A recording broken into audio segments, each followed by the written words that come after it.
Well, there you are. Thanks for tuning in. We got a big day today. We're doing a tax hour. We're going to be meeting with Greg Taylor from Taylor's Tax Strategy. Easy for me to say. First of all, who the heck am I? Well, it is Christian Walsh with Wire Associates. We've been helping the smartest buyers and sellers understand the market, and we've had a lot of great attorneys on and tax strategists and a whole bunch of good folks. But let's bring Greg in to a round of applause. Come on in, Greg. Welcome, my Hello, friend. hello. Welcome. So thanks for being here. So Greg is based in lovely Louisville, Kentucky. Isn't that right, Greg? That's right. So it is 3 hours later. So he's a good man to join us here. Now, he's a tax strategist. He's got a whole tax team. He's got CPAs, IRS enrolled agents, correct? Yeah, that's correct. And then you help with bookkeeping, tax prep, and tax strategy. And we're going to cover all those. We're going to learn what those mean for investors and homeowners.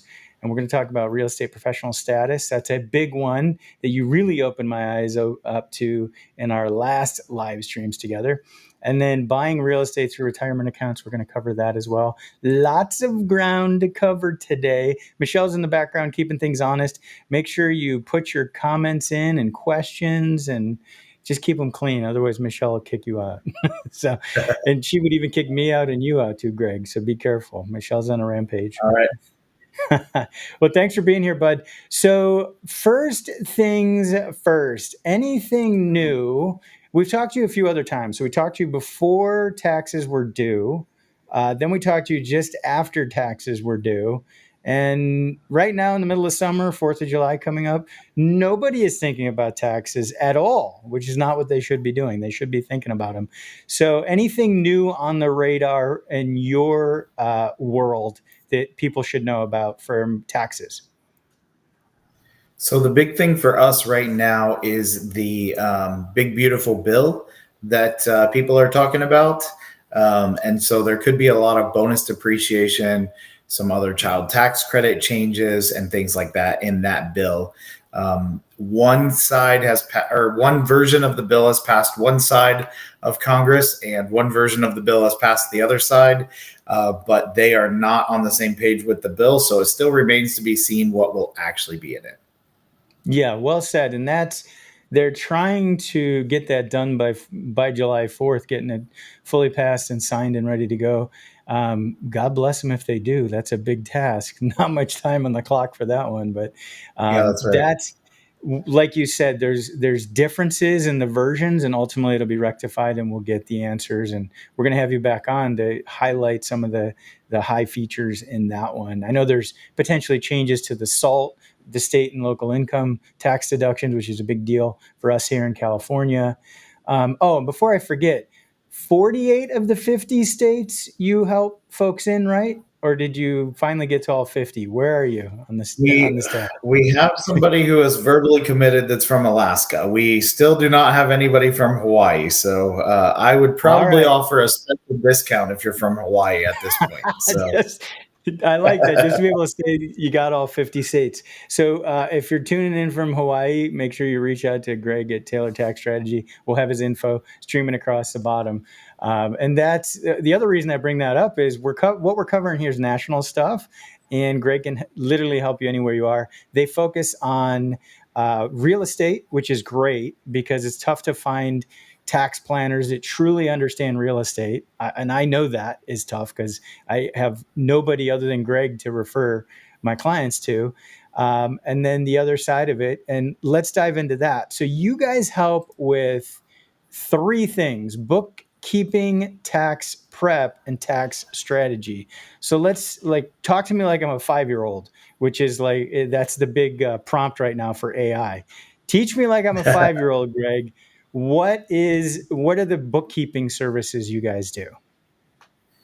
yeah, so for bookkeeping, our main focus is just basically getting all of the documents, all of the details of your account, and then categorizing those expenses correctly so that everything in your expenses is correct and categorized right, and that all of those details are assigned to the right property if you're in real estate, also assigned to the right um, expense account or income account if depending on where they go. And then is this something they should wait until the day before filing taxes, or is this, I'm going to guess it's every month of the year they should be reaching out to you for that. You really want to have your books done every month of the year, and the reason being is because you cannot make accurate projections on your business if you are not doing your books. So you don't know what marketing dollars to spend, or if you should hire someone, or if you need to let someone go or cut back on marketing or whatever. You don't know those things if you don't have accurate books. You're just making a gut call, and sometimes you get right with a gut call and it works out okay, and sometimes you don't, and you wonder why there's no money in your account the next month. So we've all been there as business owners. It would be wrong to, I don't know of any business owner, including myself, who's never been there. But that's why we want to do our books and have good projections so that we don't stay I'm, there. I'm glad you said that. I thought you were talking to me personally, but it's good to know that everybody goes through that same thing Every business owner I've occasionally. ever worked with. Yeah. So, and speaking of that, so you work with business owners, but you don't have to have a business. You can just be a regular like W-2 employee, and you can help folks out. Correct? That's right. Yeah, yeah. So if you are a W-2 employee, I always tell people, if you and if you're married, you and your spouse have a W-2 and no other things going on, you should probably just use TurboTax, because it's not worth paying somebody like me or anyone else, because there's not really a lot that can be done unless you have a really high income, and I'm talking probably 250 or more. In married filing joint income, so that you can then do some deductions and some strategies that are going to help. But if you have, a W-2 and you're just kind of starting out, probably just use TurboTax until you get some stuff going, and you'll save the money. I appreciate that, and I appreciate that distinction. And then tax prep would be the next level above bookkeeping, correct?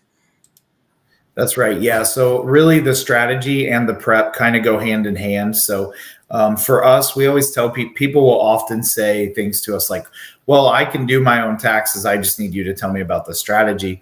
But the thing is, a lot of times is that once we've told you about all the strategy, we've basically done your taxes for you. We've done all the strategy that's related to them.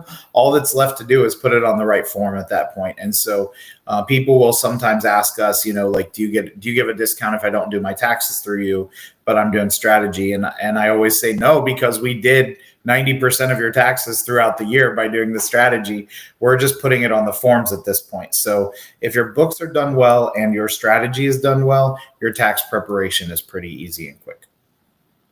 That's great. Yeah, that's the same thing. Like in my line of work, people call me up, "Hey, how do I get rid of a tenant and get my property sold?" And yeah, I can tell you the whole process, and you can try to do it yourself. But there's so much more to just knowing the process. There's so much more to it, and that's where what you guys do with the strategy, like filing the taxes, is the last step. It's everything up to that, and your strategies that you guys will work on folks with, it isn't just about one tax year, correct? Like it could be a multiple long-term tax strategy.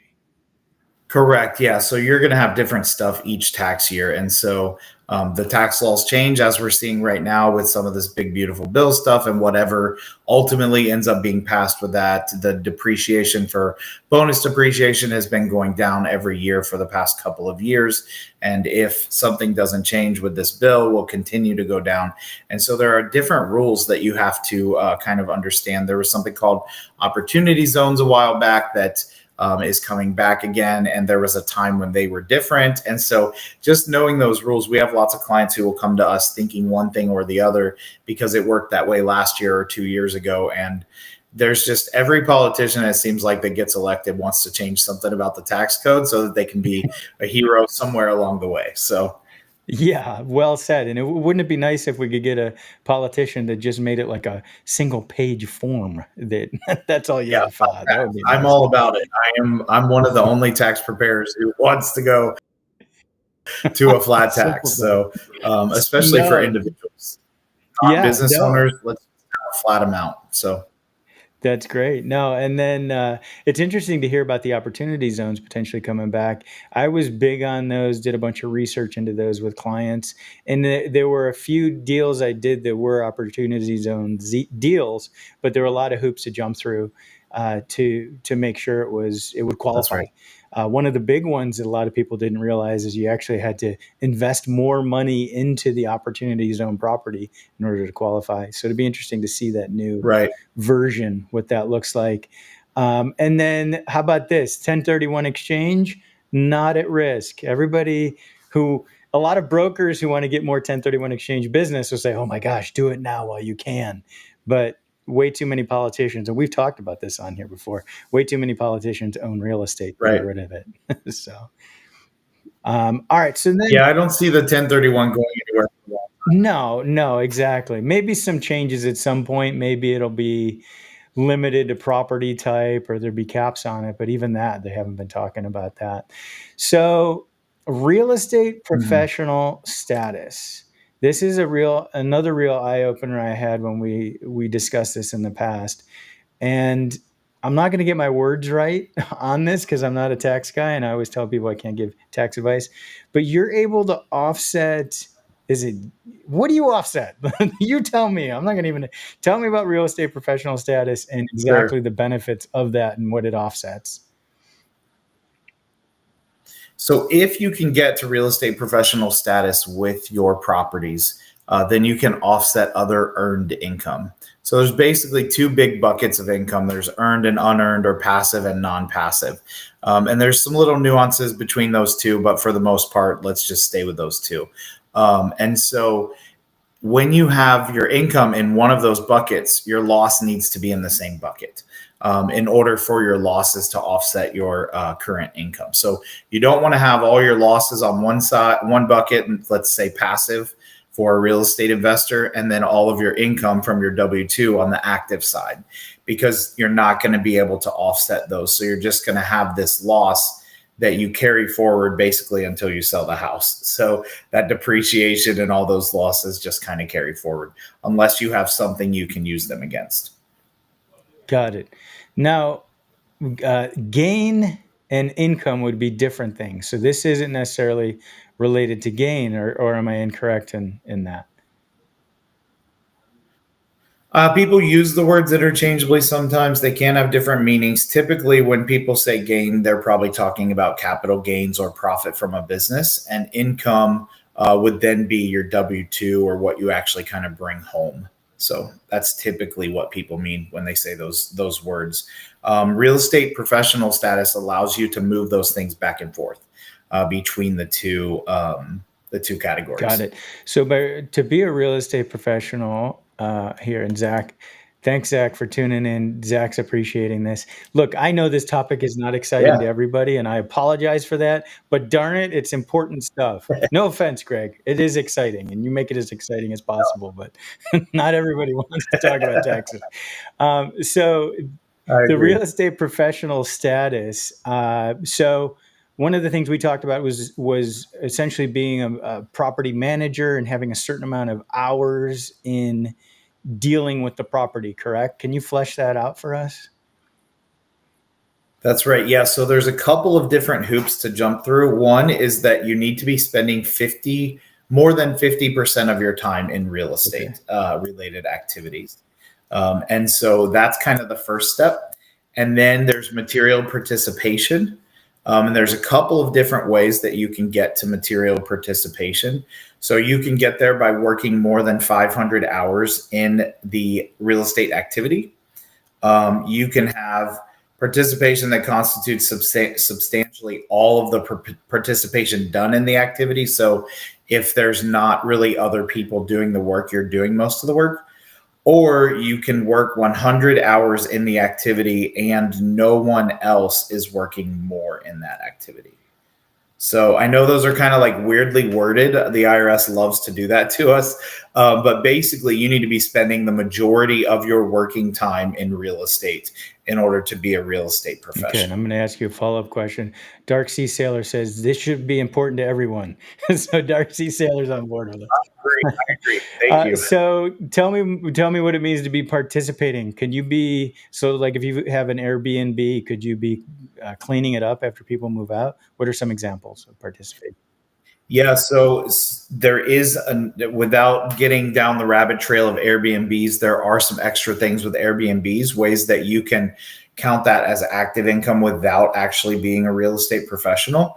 So we'll kind of table that for Sure. the moment. But as far as material participation, it basically means that you are actively participating in the work of that. So whether it is maybe a property that you're buying and fixing up, maybe you're managing the contractors, or maybe you're doing the work. If it's a property that's already rented, you're the one interacting with the tenant or the property manager, maybe even. You're the one who's handling repair requests, things like that. So, and what you can do if you have a number of properties is you can lump them all together in one. And then you can hit that 750 hours on the year by lumping them all together instead of treating each property as kind of its So own thing. this is that I love that you just said that, and this is a good distinction. And I want you to flesh this out as well. So if you hire a property manager, like let's say you've been managing your own properties and you qualify for real estate professional status. If you hire a property manager, is there still a way to configure it to where you divvy up the work and you still are able to maintain that real estate professional status? So to be a real estate professional, you have to be spending 750 hours. So if you're an agent, let's say a real estate agent, but then you also own rental property and you have a property manager, you're still a real estate professional because of your agent activity. So it doesn't really affect if you hire a property manager or not Okay. there. That's and it would be worth it. This is why it's important to have a tax strategist, because you could go ahead and end up changing the way your taxes look by hiring a property manager and not talking this through with Greg first.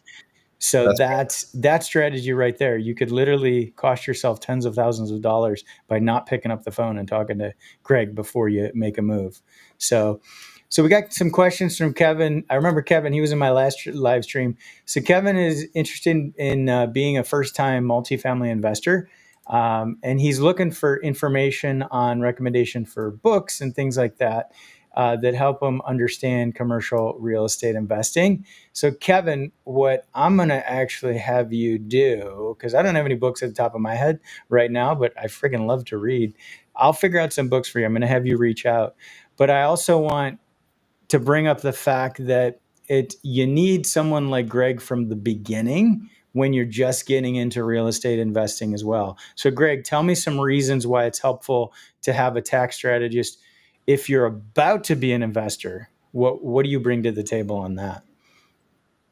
Yeah, so in the beginning, we're really going to want to make sure things are set up the right way with the LLCs, with the different things that you have related to how you're going to participate, what you're going to do, even what type of rental you're going to do. Because, like I mentioned, the Airbnb thing, there's a way if you choose to do some kind of maybe duplex or multifamily that's got some Airbnbs Mm-hmm. in it, or maybe it's a mixed use space. So there's like a commercial space on the bottom, the first floor, like in a downtown area, and then above it there's loft apartments or something. There's some different implications to those things tax wise, and if you don't know, you may or may not buy a place that meets all of your goals. Another big thing that I often do is I will tell sometimes when I have clients who are looking to buy specifically for tax savings reasons, we'll look at different things. For example, if you're going to do a cost segregation study, you will get significantly more if you're doing a multifamily as far as your cost segregation. Most of the time, I guess it's not 100%, but most of the time you'll get significantly more on a cost segregation study for a multifamily than a single family. There it is. You brought up cost segregation. I know how you love cost segregation. You can't get away from it. You sound like me when I talk about 1031 exchanges. Can't get away from me talking about it. Kevin has a Yeah. great question. Looking for solid books on tax strategy for real estate investors. Would appreciate any suggestions. So there's one called Real Estate Tax Loopholes, I think, and it was in the Rich Dad Poor Dad series. I don't know if they've updated it, but that's my other point on this is the problem with some of the tax strategy books is they very quickly become out of date because changes in the law. Some general stuff, 1031 exchanges, understanding loss and gain and things like that. That doesn't change, but the specifics change. Same thing with property management books as well. Like that's why I don't recommend any property management books, because those change very quickly. Any books you can think of, Greg, that you would recommend? So I would not necessarily recommend books. I would recommend more of finding a coaching program specifically for what you want to do. And before signing up into some long-term commitment, I would ask them if what types of services they have. So for example, a coaching program may or may not have a tax person who comes on once a month and does a Q&A for them. They may or may not have a lender who comes on and tells you about, different lending programs that are out there once a month. So you want to find like a coaching program that's going to kind of help you with all of those things and not just be focused on the here's how you finance a rental property. Yeah, well So said. And it's tough. It's tough finding coaches that aren't just trying to fleece you and make money, but find coaches that are actually going to help you. So look in your local area. Start with some local landlord associations. Usually they're a good resource. Um, and then Kevin's got another good question here for his team, the folks he needs. So yeah, so an eviction attorney would be a key to it. CPA and a tax guy like Greg, that's actually one and the same. Greg is both of those. Then you need a good real estate broker to help you out. One who's going to help you analyze the properties. So that's just a quick overview on what you need. And then you need vendors and contractors to fix things up. But get the basics. Get a good real estate agent. Get a good tax person like Greg. And then the rest of them, quite honestly, you can bolt on over time when you need them, the specific, because you'll find it's like long tail. Like there's going to be some crazy random thing that happens with a property. And Greg probably has a few good stories of his family's rental properties, but there'll be some random thing that happens and you're going to need this person and you would have never known you'd need this person. Anything like that happen to you, Greg, with your family? oh, we've had plenty of craziness on properties. I had the one that's coming to mind right off the bat. I had a tenant who refused to use the dishwasher in the house, but they would not run it, but they would load it with dirty dishes and save them there till they were ready to do the dishes instead of filling up their sink. And so when we came in after they moved out and I opened the dishwasher, I was chased out of the house by bugs. Oh, It was really, really crazy. So it was a townhouse. So I called the neighbors on both sides. I was like, guys, I'm really sorry. I'm getting this sprayed today. Like just get this fixed as soon as possible. But there's some crazy stories, and every landlord I know yeah. has some. Yeah. So When Greg talks about passive income, do not think for a minute that even though real estate may generate passive income, do not think it's passive. You got to work your butt off for it. yeah, until you get a lot and you have a property manager. Basically, once it's become a business, it can get the passive. So Exactly. Kevin wants yeah. to know about coaching programs. We'll have to have another live stream or discussion on that. That's a good question. All right. So, buying real estate through retirement accounts. I know this is a popular question for folks, and I want you to lay it out. And I'm going to have some questions along the way, but give us an overview, a quick overview on buying through retirement accounts. You can certainly do it. And if you are looking for tax strategies to build up your tax savings and to build up your retirement, I highly recommend buying through retirement accounts. It is not my first go to for people because I don't like any accounts that the government can tell you when or how you can use your money. And so you would want to not go straight to retirement accounts. If you have money there, that's fine. But you've got to be very careful with that because any work that you do is considered a contribution to your retirement account. And if you've already maxed out your retirement account, but then you go over there and change a light bulb instead of paying a maintenance guy to do it, technically you have just contributed to your retirement account with your labor. And the IRS will then say that's an over contribution if they have some way of knowing. And then you can start getting some penalties for over contributing to your account. The same can be true the other way. If you go over there and change the light bulb and you pay yourself for it, then you're taking money out of your retirement account and you can get in trouble for that. So you definitely want to have some really knowledgeable people in your corner if you're going to do investing through retirement accounts. But it is a great plan to do. I do not shy away from it. I do know a lot of tax preparers who do, because it is scary if you don't know the rules. So you definitely want to have somebody who's very confident in those rules. Another big thing that people will get into is you buy a property through your retirement account. Let's say you have the down payment available to buy the property, but not the full amount to pay cash for the property. The portion of the property that you have on loan, that you have a loan against, is actually still taxable income. So if you put 20% down, 80% of your profit, even though you bought it through your retirement account, is still taxable. I'm so glad you shared that, because that was one of my big questions I wanted to bring up. Because particularly early on, when you're let's say you're in your 20s or 30s even, you may not have enough in the retirement account to buy all cash. So then you're dealing with the That's right. intricacies of financing. And what you just brought up is an excellent point. So before considering the first purchase through a retirement account, they definitely should chat with you and get that all laid out, like what it'll look like, what's taxable and what isn't. Yeah, that's absolutely right. And I also tell people you can borrow against your 401k typically if it's from the place that you're still working at, and get that money. So typically it's up to $50,000. I'm sure 401ks are different, but the majority of people that I work with, they can borrow up to $50,000 from their 401k and use that as a down payment for their first rental property or another rental property or gap funding or whatever they need it for. And then you pay that back into your 401k with interest, and that helps grow your 401k. And it also then allows you to have that outside of your retirement account. So I don't want to put anything in the retirement account that we don't have to. That's a tax strategy that we use, but it is not number one on the tax strategy No, I list. love it. And I would love to know what's number one, but what's number one on your tax strategy list?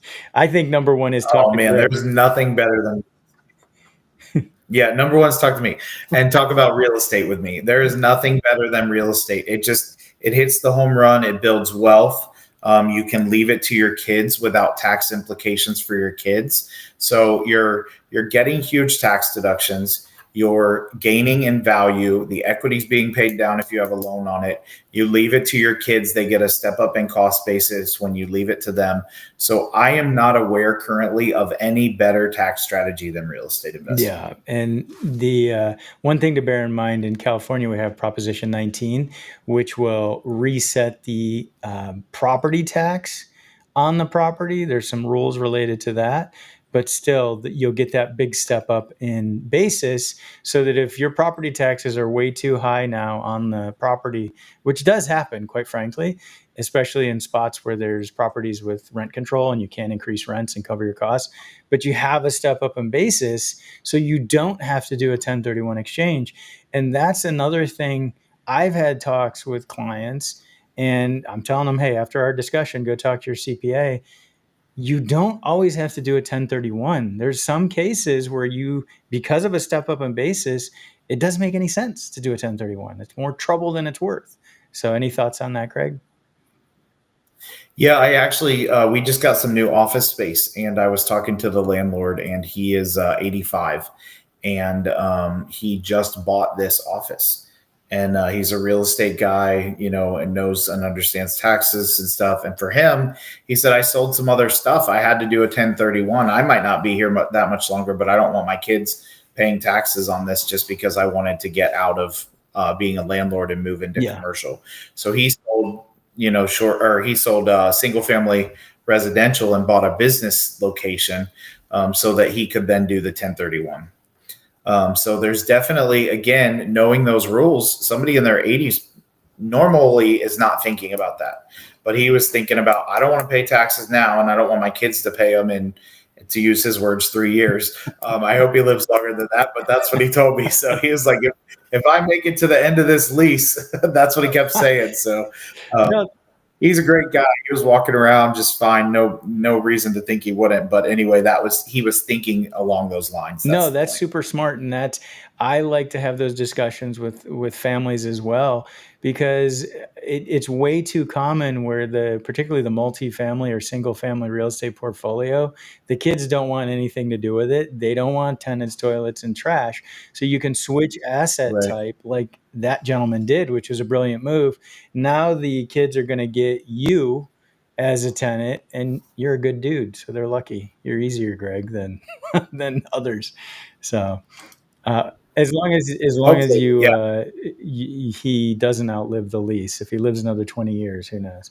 All right. So Dark Sea Sailor has a great question. So in regards to California real estate investing, is doing an LLC is using an LLC a good tax strategy? And I'm glad you asked Dark Sea Sailor if it's a good tax strategy because a lot of people think like you're going to be completely absolved from any liability by using an LLC, which is not true, particularly in California. That veil can be pierced. But from a tax strategy standpoint, what are your thoughts on that, Greg? So if it is a single member LLC, meaning that you're the only owner and you have not elected to file as an S corp or some other designation by the IRS, then it's actually 100% the same on your taxes between on your income taxes, that is, between a single member LLC and owning it in your personal name. Typically, I tell people if you just have a couple properties, I encourage umbrella insurance. If you're looking, for the liability protection. Obviously, there are different opinions by attorneys and insurance guys, and so obviously check with them as well. But for me personally, I just have umbrella insurance. I have some of my properties in a single member LLC under my name or my wife's name. And I have some of them that are still in our personal name because we used to live there and now we rent it out. And so I just upped the umbrella insurance. No, that's smart, and I agree with that from a liability standpoint.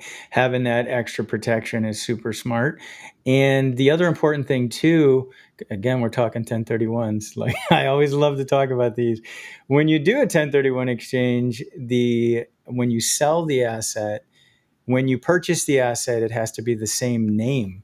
So the LLC, if you have multiple, so where it would get interesting, for example, like you, Greg, if you were to do a 1031 exchange with the property you own in your name, and then the different LLCs, when you do the 1031, you're going to need to make sure that the 1031 exchange company knows because you have several different names that will need to be Yeah. used in the acquisition. So That's right. Yeah. You got to make sure those yeah. match up.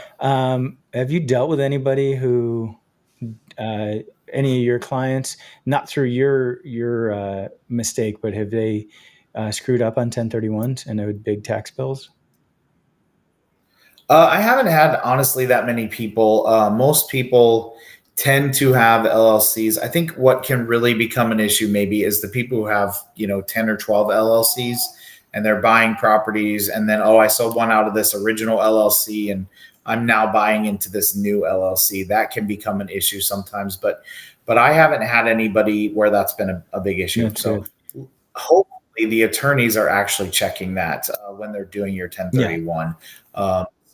And honestly, I really rely on them to keep them in compliance on that kind of stuff, like the names and things like that, because the qualified intermediary should really be watching that. 100%. That's back to Kevin's question about who you need in your quiver when you're doing a 1031 exchange. It's time for an expert qualified intermediary.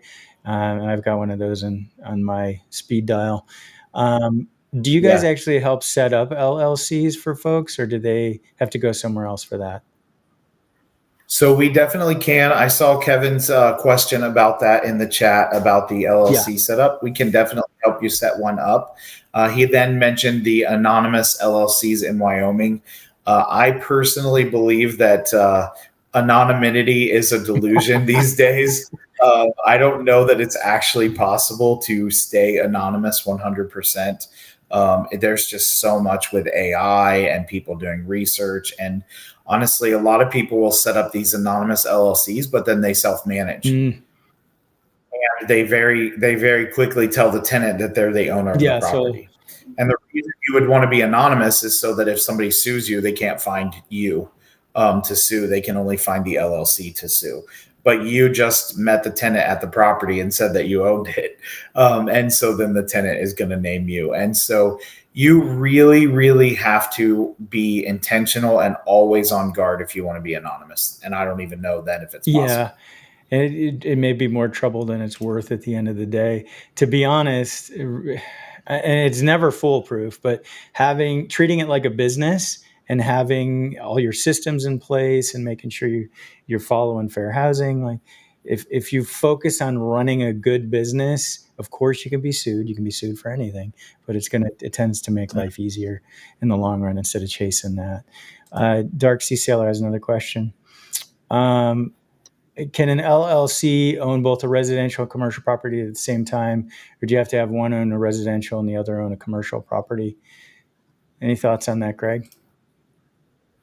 Yeah, unless there's some state law, as from a tax perspective, it doesn't matter. Your LLC can do really kind of do anything. So the only time that gets any number of things, the only time that gets a little difficult is when we're putting the activity codes, the NACIS codes, which is basically what type of company are you? Like, are you a real estate company? Are you a plumbing company? Are you a doctor, a lawyer? On and on the list goes. And then we kind of just have to decide. But they have this really nice code for us called General Business Mm. Services, and they have another one that's just along the same lines. So we can just use one of those codes, and if you're doing multiple things. See, So this is why you talk to the experts. I love that. Thank you for that insight. yeah. So one of the things we heard is they were cutting a bunch of people at the IRS, and you and I spoke about this at the last call. Did you noticed any changes from your side? Is it tougher to get a hold of the IRS, or any thoughts on that? So this is actually another reason that it could be good to have the right tax person in your corner. There is a preparer hotline. And so I get through a lot faster these days when I call than you would. As a non-preparer, I do have to give my preparer identification number. So if you don't have one of those, they wouldn't let you through. They wouldn't talk to you. They would tell you to call the other number. But um, I haven't seen that. I do have some clients who have had trouble, been on the phone for 4 to 6 hours, calling, and waiting. So I always tell people if you need to call the IRS, do it on like a Tuesday or Wednesday morning, first thing, and just put your phone on speaker and go about your day. And about the time you forget that you're on hold is probably when they'll pick up. I don't like how you started So that. If you have to call the IRS, I don't like that. I don't like the idea of having to call the IRS. well, that's why some people pay us to call for them. So I'm giving you all my money to do that. I don't want to call. yeah. Which is interesting. You actually went into a career where you do nothing but talk to the IRS and good people, but Well, we actually, I mean, I haven't called the IRS personally, maybe in 2 years, 3 years. Like we do a lot of letters, we do a lot of like faxes. There's a lot that you can get online from their the client's portal, like and so you don't have to call for as many things. And as they develop that portal, they'll need less and less people to answer the phones because you can get your stuff through the portal, notifications and notices and copies of your tax return. All that can be done through the yeah, portal that's now. and that's a good point. That's part of the inspiration on downsizing is actually automating a lot of the stuff that really should be automated. All right, so we're being called out here. John wants us to give him a list because he's about to get into multifamily. So we're going to do a list, John. I have prepared content on this, but I don't have it in front of me. So let's run through a quick list, and Greg's going to help too because he owns multifamily. His family owns multifamily. So definitely need a good real estate broker, and this is a real estate broker who understands multifamily and understands landlord tenant law. There aren't that many out there, but they are. And you need to understand that most residential agents can really only sell houses and condos. They get they don't know what they don't know when they get into duplexes and bigger. So you're going to have to interview well. And actually, I'll have to come up with some content for that, because that's a good topic I'd like to put my 2 cents on. So you need a CPA and a tax planner, like tax strategist like Greg. That would be somebody you'd want up front for sure. You're going to need access, not immediately, but access pretty quickly to vendors, like a good handyman. You're going to need HVAC people. You're going to need gardeners. You're going to need more specific stuff. If you're going to upgrade and remodel, you're going to need roofers. You're going to need somebody who can switch out kitchens and bathrooms. So if you have a good general contractor who can help you with that stuff. As far as attorneys go, you're going to eventually need an eviction attorney. If you own real estate long enough, you're going to have somebody who doesn't pay rent, and you got to get in front of that. Trust attorney would be helpful in planning. And I'm going to defer to you, Greg, on how much you guys help with that. But I know a good trust attorney can help you set it up so that you, when you pass the assets, you minimize taxes. So there's a quick list. There's more I know I'm missing, but you add in, Greg. Yeah, I would say a property Okay. manager, at least somebody that you can get advice from. Because if you're getting into this, you want to know where to list your properties. You want to know how they find them, how they find tenants. If you're going Section 8, you want to have an advisor who understands Section 8, so that you can make sure your apartments qualify for that. So that's definitely some people as well that I would put in your corner. Think about a 1031 intermediary, qualified intermediary, if you're looking to buy and sell. Yeah, those are kind of the ones that come off the top of my head. I think I would really be concerned because when you have multifamily, the chances of a unit being vacant throughout the year, like more percentage of the time, you have a property available for rent than you do if you have a single family, right? Single family, they sign a year lease. They're likely to stay there for a year, maybe longer.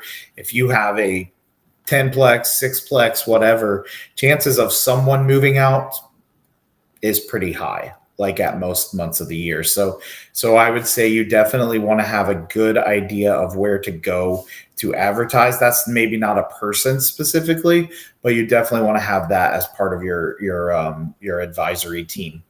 Somebody who can help you with where to advertise. Yeah, and then a good loan officer, mortgage broker who understands the financing. See, some of this stuff, by having a good real estate broker, real estate agent, you're going to get access to some of these different things through that person. They're going to recommend them. Like if you come and hire me, for example, and you say, hey, I need a CPA, I need a tax strategist. Well, I introduce you to Greg. That's how it works. He's in my sphere. So you're going to need a good loan officer. Knowing that 1 to 4 is different financing than 5+. And then join a good local apartment association, because you're going to find all of the people we've talked about, and then they're going to keep you up to date on local legislation as well. That's right. Yeah, if there's a RIA in your area, you definitely would want to look into that. Okay, good. And more of the local stuff. Thanks for helping with that, Greg. And Ian has a good question about holding income properties in an S corp. We've heard that holding it in an S corp is a bad idea because you don't get the step up in basis when someone passes away. Do they still get a step up in basis with an S corp? You do not, Ian. So that's a very valid point. You don't want to hold assets really in an S corp other than vehicles or maybe things that are specific to that business, no matter what type of business it is. You want your assets. I have a lot of clients who have S corps as their business. Let's say a plumbing company that is an S corp, but then the building is owned in either a partnership between the other owners or the individual owner, if it's one owner of the building, and the S corp pays rent to the building owner, even though it's the same person. And the reason why you want to do that, like you said, is the step up in cost basis. You do not get that for your family or your heirs or whoever you're passing that on to. And then the other reason is, let's say that you own property in an S corp and you have decided to sell your property and you don't have any other property, you're selling it, your only income, your only profit or revenue from the S corp is selling properties. Well, when you're an S corp, you have to pay yourself some of the money as wages on a W-2, which means now you're not only paying regular taxes, but you're actually paying Social Security income taxes on the sale of that property. And it's the only way you can force yourself into that is by owning that property in an S corp. So we don't want to do that. Okay. So I say it every time that these live streams are worth the price of admission, even though you haven't paid a penny to be here. I say it every time. What you just shared was right there, in addition to everything else, Greg. But what you just shared was absolutely amazingly good advice. So thank you for sharing that, because I had no friggin' idea. And this is, again, why I tell people I can't give tax or legal advice. When you want the tax advice, you call my buddy Greg. Okay, so WS, if I sold my rental property and buy another property of the same value or more in Florida, would I be able to use a 1031? Would I need to pay California tax? So the short answer is you can 1031 exchange into real estate in any other state in the United States. So from one area to another, and then you would avoid any tax on it in California. But in California, they have a special form that you fill out so that California can track your 1031. If you were to sell that Florida property and not do a 1031 exchange out of that Florida property and ultimately have to pay capital gains tax on that property, then California would want some of that money. Anything to add there, Greg?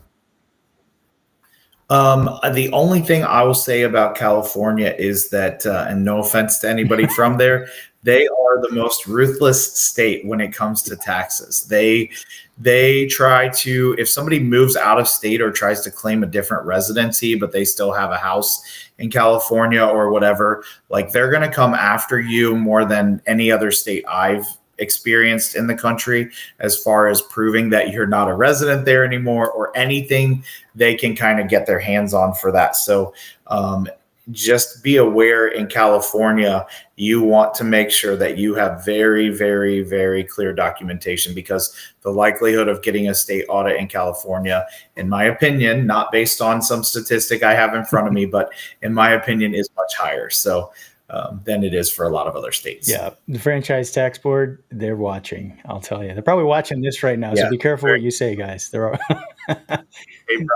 So John, John, I appreciate you taking notes. He wrote down everything we said. Now I can create my next video on that. Thank you for that. All right, so we've got a few more questions, and then it's almost been an hour. What the heck? Who would know you could have this much fun talking about taxes for an hour? All right, so Zachary's looking for a single-family rental investment. Properties I like are just a little bit out of their price range. Did I hear you can blend liquid cash with a 401k for down payment? How would you model this? So we're returning back to using retirement funds to purchase. So how would you? Any thoughts on this, Greg? So liquid cash and a 401k is probably a no-no. Okay. I guess technically there might be a way to do it. I would not want to do your taxes and defend that if you did it. I'll just say it that way. But you could borrow against your 401k and create liquid that way, plus the liquid that you have, and then you would buy it outside of your retirement account. Or if you have enough money in your retirement account, your 401k, you could, for the down payment, you could buy it within the 401k if it's self-directed. Most brokers that are at like a business owner are not, like if you're at a business and you're still at that business, you're not going to have self-directed options typically. Or if you do, they'll say, yeah, we do self-directed. And really what they mean is you can pick whatever stock you want. Because a broker doesn't, when a broker allows you to direct the money into a real estate account or something else, they don't really have a way to then, a piece of real estate. They don't really have a way then to charge you based on a percentage of the value of the property, because they would have to do appraisals all the time to prove that, and that wouldn't be worth the cost. So most self-directed accounts just charge you a flat fee every month or every year for that account, and then you can direct the money wherever you want. But in those 401ks that are set up through your normal employer, most likely you would not be able to buy in that 401k. If you're the owner of the business, then you can move that money. You can do a self-directed 401k directly for yourself because you're the owner of the business and you get to make that choice for yourself. Great distinction. Yeah, the self-directed IRA, that's what I've heard of is one of the more popular vehicles. There is a way to use a 401k for some of the down payment for a primary residence, but I won't. That's right. Yeah, and I'll let you talk to Greg about that because I saw somebody who was complaining that they got bad advice and they essentially cashed out their entire 401k for the down payment. Oh, yeah. the, Yeah. the penalty, it was a huge mistake and it was a big penalty for them. So yeah, so that would be the 401k. You could use a little bit of it for primary residence, but definitely talk to Greg. The self-directed IRA, I've seen people they have massive accounts, massive self-directed IRA accounts filled with real estate because real estate has gone up in value so much. So it works out well, but it's a very specific company to hold the self-directed IRA funds for you. And like Greg said, they tend to want to steer you towards the stock market because they can charge you more for that. And that's the biggest problem. Right. Trades as Yeah. well, they can charge you those. Now, just for distinction and for your audience's knowledge, there are self-directed IRAs, self-directed 401ks, and I have a client who says they have a self-directed HSA, but I have not seen the company that does it yet. So I'm still waiting on him to send me that information. That remains to be seen for me, but I have heard rumors from multiple people that you can also do self-directed HSAs and 529s. But like I said, I have not seen Those are yet. in the dark corners of YouTube. I guarantee that's where Yeah. you learn about that stuff. Yeah, that's right. John says it well. Taxes are fun if you reduce them. That's right. No, that's my whole goal. Do you get pleasure in helping people reduce their taxes? Like, I mean, seriously, does it bring a smile to your face? Yes, it does. Not only do I get pleasure in helping them reduce their taxes, but when I see that somebody has to pay, I am disappointed. So I'm like, oh You take man, it personally. we did not get enough deductions. No, So I love that. most of my clients are happy with what they have to pay, even if they have to pay, because it's way less than they paid before they came to me. But I hate seeing people pay. I love that. That's what you want in a tax person, is somebody who hates to see them pay. John has a question about Glendale Burbank being more landlord friendly than LA City. I agree. Greg doesn't know because he's from Louisville, Kentucky. But Right. this is for when we go on with our eviction attorneys, bring those questions because there's a strategy to where you buy your real estate. And Dark Sea Sailor's asking about rent control status as well. So we can talk more about that when we bring on our eviction attorneys.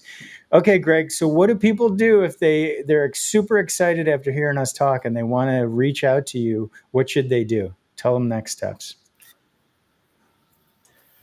Well, I think the biggest thing would be just checking out our website, taylortaxstrategy.com. It's going to tell you about our different products that we offer, our different services that we offer, and kind of how our packages work.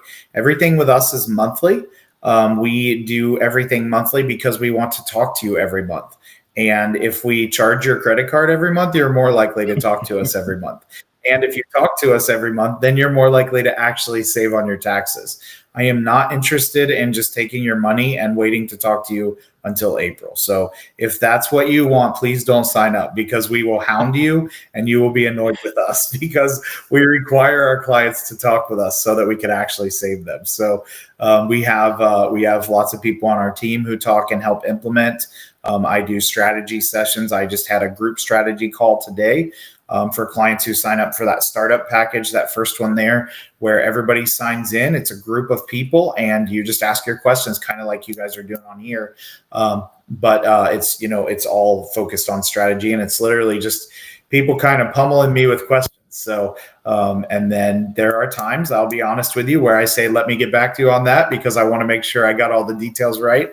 I can't know everything off the top of my head, but I always get back to people and we want to talk to you, or we want you to find somebody who just prepares your taxes for less money because we're not going to be a good service for you if you don't want to do that. So taylortaxstrategy.com is our webpage. and we are also on Facebook. I'll go ahead and throw this out just because it's coming up on Friday. We are doing a like 2 to 3 hour. This will be on our Facebook page. Nonprofit free giveaway. So basically, if you own a nonprofit or know someone who does, they need help with books, they have questions about books, about getting the word out on Facebook for marketing, about their 990 form or anything like that, go to our Facebook page, Taylor Tax Strategy, and we will have posted a link that anybody who owns a nonprofit or runs a nonprofit, you can't own one, but runs a nonprofit can sign in and then get some free advice on how to make sure things are in order. So it's very important to us that we're giving back. Our company purpose statement is to give and to go to the neighbors and the nations. And so we take that seriously and try to do that. So I love that. And you've just, if you're okay with it, yeah. Christian, that I saw that I think could be helpful for Frank here. He said, would you buy commercial multifamily real estate in Los Angeles County? Which city? If not, where would you do it? So Frank, I would recommend, I think the best bang for your buck is the Midwest. I know I'm in the Midwest, so I am a little partial there, but I'll give you an example. 2 years ago, I bought a 5-unit apartment building for $135,000. Wait, just say that number one more And time because we're not used to that. That was for the whole apartment building, 135, not the front the door. land, 5 units, the porch, the driveway, the garage, everything. And it rents for approximately $4,500 a Wow. month, all units when rented. And so the cash flow that's available in the Midwest, especially if you're trying to grow, is going to be pretty amazing compared to somewhere like California. Now, somewhere like California, if you have the money and you have enough cash flow, you're going to get much greater appreciation quickly in a place like California, right? You're going to spend $1 million. If it's growing by 10%, let's say for easy math, on $1 million, that's 100 grand. If my measly 135 grows by 10%, it's 13,500, right? So it really depends on what your purpose and your goal is, and that's something I talk about with my clients all the time. Is what are we looking to get out of this? Do we need cash flow? Do we need tax savings and wealth building? What are we trying to do? And then that's what we use to determine where the best place is and what the best That's a properties are. great way to end this because and that goes back to strategy. When you're younger and filled with X and vinegar, like my grandpa used to say, I won't use any cuss words, but you've got a longer timeline. Theoretically, you can go ahead and worry about appreciation. As you get later into life and your passive income is way too much work for you, you can switch it to things that generate more income for you. So no, that's amazing advice. 135,000 for 5 doors. That's nuts. I It was well, crazy. and I'm from small town Ohio outside of Cleveland. So, I mean, Yeah. the house I grew up in, I think it's actually worth less now than when I lived there 30 or 40 years ago. So, you got to be careful. You change out the kitchen cabinet knobs and you've just over improved for the neighborhood, but it's That's right. That's very true. And so again, then it's a matter of, right, like what is, like if I have that for 10 years and then I sell it for 135 still or 130, like I've gotten the cash flow and the tax advantages. So you also have to look at what are you using the property for and then what your expectation is, in the long term. love it. So, Well, thank you. I yeah. want to be aware of the time for you because it's 3 hours. It's almost 9 o'clock there. And going back to the help you're giving nonprofits and wanting to help the nonprofits, the fact that you've shared this time with us, we can't thank you enough and really appreciate you answering these questions and giving us this insight. And looking forward to having you on for more of those questions, particularly after we see what happens with the budget and some of those changes. So we need you to interpret that Yeah, for us. So you can't go anywhere. I'm going to hunt you down so you can tell us about that. absolutely. I'd be happy to come on again. Appreciate it, Greg. Thanks again. Have a good night. And thanks for everybody who tuned in. A lot of great questions. Keep them coming.